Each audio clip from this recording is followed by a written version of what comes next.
घरची परिस्थितीमुळे 5वीपर्यंतचे शिक्षण घेतलेल्या वडिलांनी छोट्या गॅरेज व्यवसायावर 6 माणसांचं कुटुंब चालवत 2 मुलींना शिक्षण दिलं आणि त्यामुळे सोलापूरच्या गवळी वस्तीसारख्या झोपडपट्टीत पत्र्याच्या घरात अभ्यास करून 2 सख्ख्या भगिनींनी MPSC परीक्षेत यश मिळवले. संजीवनी आणि सरोजिनी भोजने अशी MPSC परीक्षेत यश मिळवलेल्या 2 सख्ख्या बहिणींची नावे आहेत. तर गरीब परिस्थितीतून मुलींना शिक्षण देणारे ज्योतिराम आणि रेश्मा भोजने अशी आईवडिलांची नावे आहेत. ज्योतिराम भोजने यांनी 5वीपर्यंत शिक्षण घेतलेलं असून गॅरेज चालक अशी वडिलांची ओळख आहे.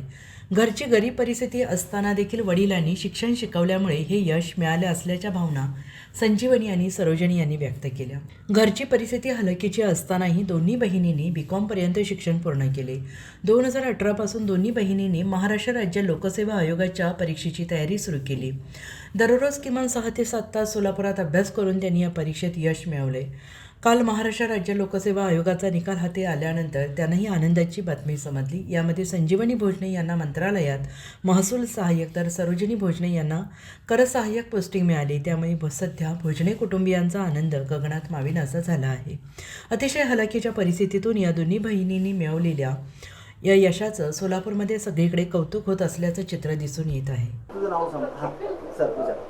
ताई तुझं नाव काय आणि MPSC तुला कोणती पोस्ट मिळाली? माझं नाव सरोजिनी ज्योतिराम भोजने. माझं 2 पोस्टसाठी काल सिलेक्शन झालं आहे. एक कर सहाय्यक आणि दुसरं महसूल सहाय्यक.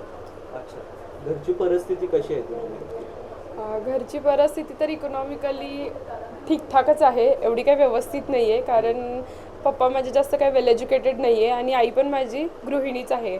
तरी पप्पांवर आणि माझा लहान भाऊ आहे ना, तो जॉब करायचा. त्यांच्याच इन्कमवर सगळं काही घर चालायचं. असं स्पेसिफिक काही आमचं स्ट्रॉंग अशी इकॉनॉमिक कंडिशन नाही आहे. सिच्युएशन तशी घरची म्हणायला गेलं तर हलाखीचीच आहे.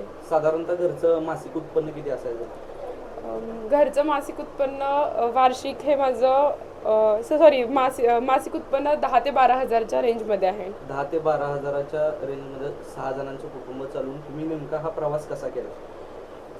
तेच तरी म्हणून म्हणजे मासिक उत्पन्न कमी असल्यामुळे आम्ही काही बाहेरच्या असं पुणे वगैरे अशा सारख्या सिटीमध्ये जास्त दिवस राहून काही स्टडी नाही केला. आम्ही त्यासाठीच घरी इथं सोलापूरमध्ये लायब्ररी जॉईन केली आणि तिथं लायब्ररीमध्ये आम्ही स्टडी करायचो. शिक्षण काय झालं तुमचं? माझं एज्युकेशन BCom झालं आहे. काय मेसेज देतो येणाऱ्या स्टुडंटला काय सांगाल तुम्ही की MPSC म्हणजे मोठमोठे कोचिंग क्लासेस लावलं तरच यशस्वी होते असं काय आहे? असं काहीच नाही आहे आणि असं पण नाही की आपलं बॅकग्राऊंड पण खूप स्ट्रॉंग असलं पाहिजे किंवा आपले आईवडील पण वेल एज्युकेटेड पाहिजे, असं काहीच नाही आहे. फक्त एक्झामची रिक्वायरमेंट समजून घेतली पाहिजे, सिलेबस चांगला समजून घेतला पाहिजे, एक्झामचं पॅटर्न काय आहे ते समजून घेतलं पाहिजे आणि जर कॉन्सेप्ट क्लिअर असतील तर आपण ही पोस्ट आरामात क्रॅक करू शकतो, क्लिअर करू शकतो, भेटू शकतो. तुमचं पूर्ण नाव काय? तुमच्या 2 मुलींनी जे आहे ती MPSC परीक्षेत यश उत्पन्न केलेलं आहे, काय भावना आहेत तुमच्या? माझं पूर्ण नाव ज्योतिराम भिकाजी भोजने. माझ्या मुलींना जे शिक्षण शिकवलं त्यांनी जी आज जी गोष्ट घेतली आहे ते माझी इच्छा जी पूर्ण केली तिने आज पूर्ण केली. इच्छा माझ्या मनात जे होतं की बाबा मुलींना मी शिकवायचं आणि पोस्ट त्यांनी घ्यायची ते आज पूर्ण केली.